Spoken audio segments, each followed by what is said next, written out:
ಬಂದಿದೆ. ಏರ್ಪೋರ್ಟ್ ಅನ್ನ ಸ್ಫೋಟ ಮಾಡೋದಾಗಿ ಬೆದರಿಕೆ ಇಮೇಲ್ ಬಂದಿದೆ. ಕಲಬುರಗಿ ಏರ್ಪೋರ್ಟ್ ಅನ್ನ ಬ್ಲಾಸ್ಟ್ ಮಾಡ್ತೀವಿ ಅಂತ ಇಮೇಲ್ ಬಂದಿರೋದು. ಅನಾಮಧೇಯ ವ್ಯಕ್ತಿಯಿಂದ ಬಾಂಬ್ ಬೆದರಿಕೆ. ಬಾಂಬ್ ನಿಷ್ಕ್ರಿಯ ದಳ, ಶ್ವಾನದಳ ಪೊಲೀಸರು ದೌಡಾಯಿಸಿದ್ದಾರೆ. ವಿಮಾನ ನಿಲ್ದಾಣದಲ್ಲಿ ಸದ್ಯಕ್ಕೆ ಅಧಿಕಾರಿಗಳು ಪರಿಶೀಲನೆ ನಡೆಸಿದ್ದಾರೆ. ಪ್ರಯಾಣಿಕರ ಬ್ಯಾಗ್ಗಳನ್ನ ಕೂಡ ತಪಾಸಣೆ ಮಾಡಲಾಗ್ತದೆ ಅಧಿಕಾರಿಗಳಿಂದ.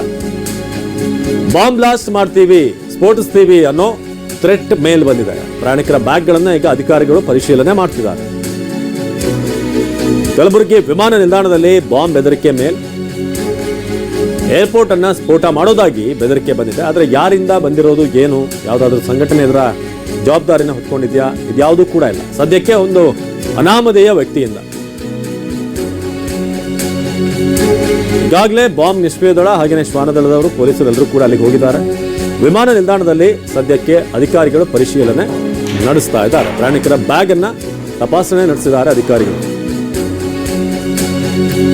ಕಲಬುರಗಿ ವಿಮಾನ ನಿಲ್ದಾಣಕ್ಕೆ ಬಾಂಬ್ ಬೆದರಿಕೆ ಮೇಲೆ ಬಂದಿರೋದ್ರಿಂದ ಸ್ವಲ್ಪ ಆತಂಕದ ವಾತಾವರಣ ಸಹಜವಾಗಿರುತ್ತೆ. ಬಹಳಷ್ಟು ಬಾರಿ ಇವೆಲ್ಲವೂ ಕೂಡ ಒಂದಷ್ಟು ಫೇಕ್ ಕಾಲ್ಗಳಾಗಿರುತ್ತೆ. ಆದರೆ ಯಾವುದನ್ನು ಕೂಡ ಬಹಳ ಲೈಟ್ ಆಗಿ ತೆಗೆದುಕೊಳ್ಳೋ ಹಾಗಿಲ್ಲ ಈಗಿನ ಕಾಲಘಟ್ಟದಲ್ಲಿ. ಸೊ ಏರ್ಪೋರ್ಟನ್ನು ಸ್ಫೋಟ ಮಾಡೋದಾಗಿ ಬೆದರಿಕೆ ಬಂದಿದೆ. ಆದರೆ ಇದೊಂದು ಹಾಕ್ಸ್ ಕಾಲ, ಏನು ಮೇಲ್ ಏನು ಅನ್ನೋದ್ರ ಬಗ್ಗೆ, ಹುಸಿ ಬಾಂಬ್ ಕರೆನ ಏನು ಅನ್ನೋದು ಗೊತ್ತಾಗಬೇಕಾಗಿದೆ.